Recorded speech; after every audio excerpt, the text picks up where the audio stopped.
In a New York City courtroom this morning, Judge Juan Merchan handed down the sentence of an unconditional discharge to President Trump. This means no jail time or any other punishment, and many believe the conviction will eventually be thrown out on appeal. It will be thrown out on appeal. Mark my words.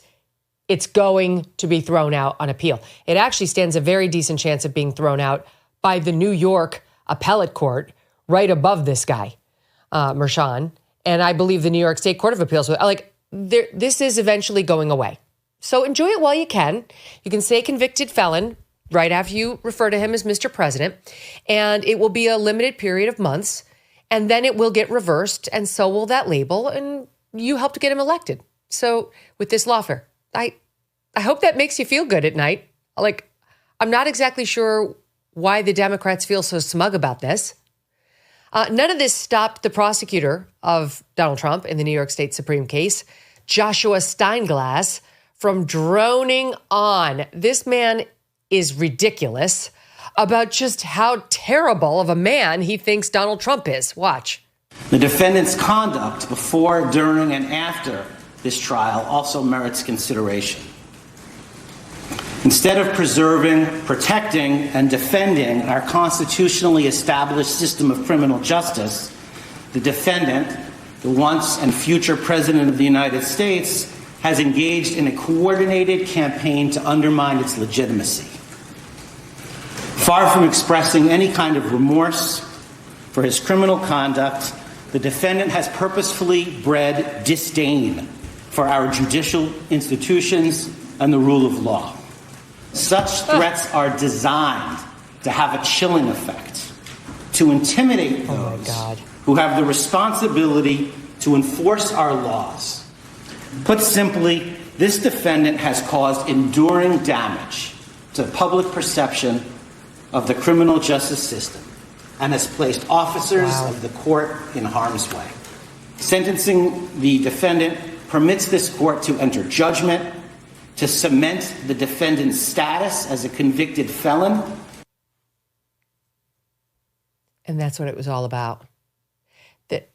The nerve of this guy to say it's Donald Trump who caused damage to the institution, to the court, to the justice system, with his reaction to this case. The absolute nerve.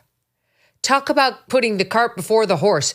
You, sir, are to blame for all of that. You.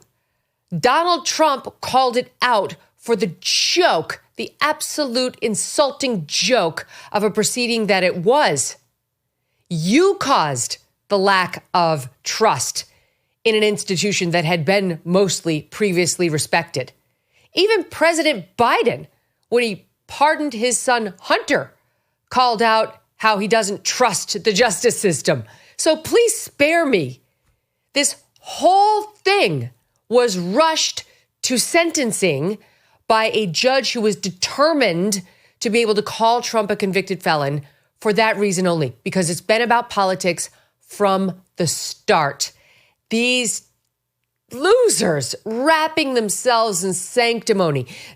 Alvin Bragg was out there, the will of the jury must be heard, must be done. Who am I to interfere with the jury process?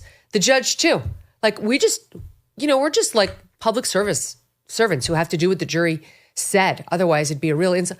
Give me a break. You two orchestrated this from the beginning. You've been working hand in hand to make sure you could just get this label on him. You wanted it so much earlier. I know, sweethearts. It was so important. You desperately wanted it earlier so that maybe it could affect the election. But you failed. You got your conviction. No one gave a shit. Even the left-wing media recognized that this case was a joke. So you failed utterly in doing anything other than creating sympathy for Donald Trump and making yourselves look like idiots. And then rather than just saying let's walk it back. We've had enough embarrassment. You rushed to try to get this declaration as though it was going to be meaningful. And it means nothing other than you've additionally irritated the next president. Let's see how that works out for you. I look forward to watching it, frankly. And probably created more sympathy for many people in looking at Trump, seeing how unfair this is. You got CNN's top legal analysts saying this whole thing is unconstitutional. These charges are probably unconstitutional. Okay, so it's not going well for you, Mr. Steinglass, or for you, Judge Merchan. In addition to making this sentencing hearing happen, which didn't have to, and Steinglass and his boss, Alvin Bragg, pursuing it all the way up to the Supreme Court because Trump tried to stop the sentencing, saying, for the same reasons you can't try a president for official acts because he's immune, thanks to that Supreme Court ruling, you can't come after a president-elect like this and make him sit for sentencing. He's got other things he's got to do for the nation. And ultimately, the U.S. Supreme Court said in a ruling, no, we're going to let this play out. The harm to you is minimal. It was Amy Coney Barrett and Chief Justice Roberts who did not side with the 4 other conservatives, costing Trump that decision. She's getting more and more like Roberts every day, and that's not a good thing. In any event, so he had to sit for it, and he had to be sentenced. But that's why they wanted it so desperately today. There was no reason. Judge Merchan had said, I'm not going to impose jail time. Like he telegraphed. It's basically, I'm just going to slap him on the wrist. The whole point of doing this was so that we can call him a convicted felon. We really, really work so hard to be able to call him a convicted felon. So that's what we're going to do. So, okay, you got it. Now, President Trump was allowed to appear over Zoom, which is unusual. That's great. Thank you for accommodating the next president of the United States. He's down there meeting with Zuckerberg and Bill Gates, all of whom have come in and bent the knee. Do it. Good. Jeff Bezos left his prostitute-looking wife for 2 minutes, or soon to be, to go over and bend the knee. Have you seen the pictures of this woman down in St. Bart? I'm sorry, she dresses like a prostitute. They're all bending the knee for Donald Trump. So he's busy, Judge Merchan. He doesn't have a whole lot of shit ton of time to deal with you and your political theater. But he appeared via Zoom, and then the judge did something he hasn't done before in this whole process, adding to the theater, which was he released the audio. That's how we just got to hear Steinglass. None of this thing was on camera or on audio, remember? We didn't get to hear audio of Stormy Daniels. We saw the sketch artist painting of her as she took the stand. But today, Judge Merchan really, he waxed poetic about the case from the bench. And I think he knew he was going to say something truly profound that America would want to hear. And maybe they'd want to hear Steinglass talk about what a shit Trump is and what like a really important case this was and how poorly the justice system has been treated by Trump. So they released the audio. Meantime, that included the audio of Donald Trump, who was participating in the whole thing from Florida, where he said that he is completely innocent and that this case was a political witch hunt from the start. Watch. It's been a political witch hunt. It was done to damage my reputation so that I'd lose the election, and obviously that didn't work. I'm totally innocent. I did nothing wrong.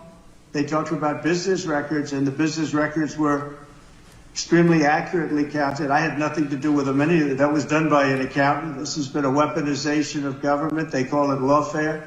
Never happened to any extent like this, but never happened in our country before. And I'd just like to explain that I was treated very, very unfairly.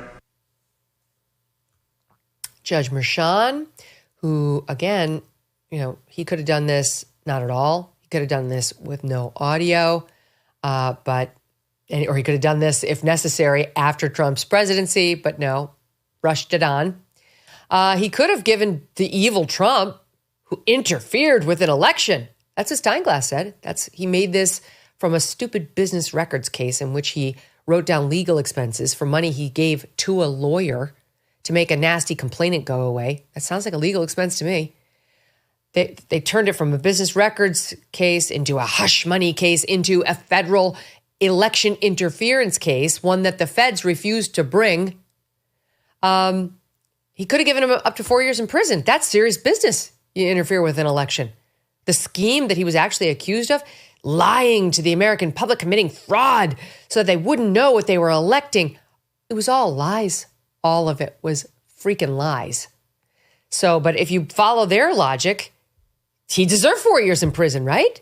So why did we have a DA go in there and say, I consent that there should be no prison time? Because they had to. They had to in order to get this thing held before the inauguration because they knew Trump would appeal it. And one of the reasons the Supreme Court said, we're not going to hear this right now. We're kind of not interested. Trump can take this case up on appeal. By the way, it's going to be reversed. They didn't say that, but I'm sure it will be. One of the reasons the Supreme Court said, we're not going to take it right now, there's no urgency, is because they said, look, the judge is telegraphing he's not getting any jail time, so we don't need to get involved yet. So that's why the prosecutor and the judge were both like, there'll be no prison time. Please let us hold our hearing in which we get to label him. We want the big CF label. Don't interfere. Okay, so he could have given him 4 years in prison. He said in advance he wouldn't, and he didn't. And he said he was distinguishing between Trump, the citizen, and Trump, the president. To be clear, the protections afforded the office of the president are not a mitigating factor. They do not reduce the seriousness of the crime or justify its commission in any way. The protections are, however, a legal mandate which, pursuant to the rule of law, this court must respect and follow. This court has determined that the only lawful sentence that permits entry of a judgment of conviction without encroaching upon the highest office in the land is an unconditional discharge, which the New York State Legislature has determined is a lawful and permissible sentence for the crime of falsifying business records in the first degree. Therefore, at this time, I impose that sentence to cover all 34 counts. Sir, I wish you Godspeed as you assume your second term in office. Oh, thank you. Please. Fuck you. Sorry. Give me a break. I wish you Godspeed. Bullshit. This is such a farce. For those of us holding our breath for the past several months, watching the politics of this nation, we can finally exhale a bit. Work can finally be done on the major issues this country's facing, one of the most significant being our national debt. The fact is, we're broke, and that debt that we have is a house of cards that cannot be quickly dismantled. So the strategy remains the same. You might want to diversify your savings. This is why I want you to know about Birch Gold. So many things are out of our control, out of our president's control for that matter. So it can be really important to have a safe haven for your savings. Birch Gold Group can help you convert an IRA or 401k into an IRA in physical gold. And the best news is it does not cost you 1 cent out of pocket. Just text MK to 989898 to get your free info kit. Plus, right now, you will receive a free 1-ounce silver eagle coin for every $5,000 purchased. Protect your savings with Birch Gold. Text MK to 989898 and claim your eligibility for free silver today.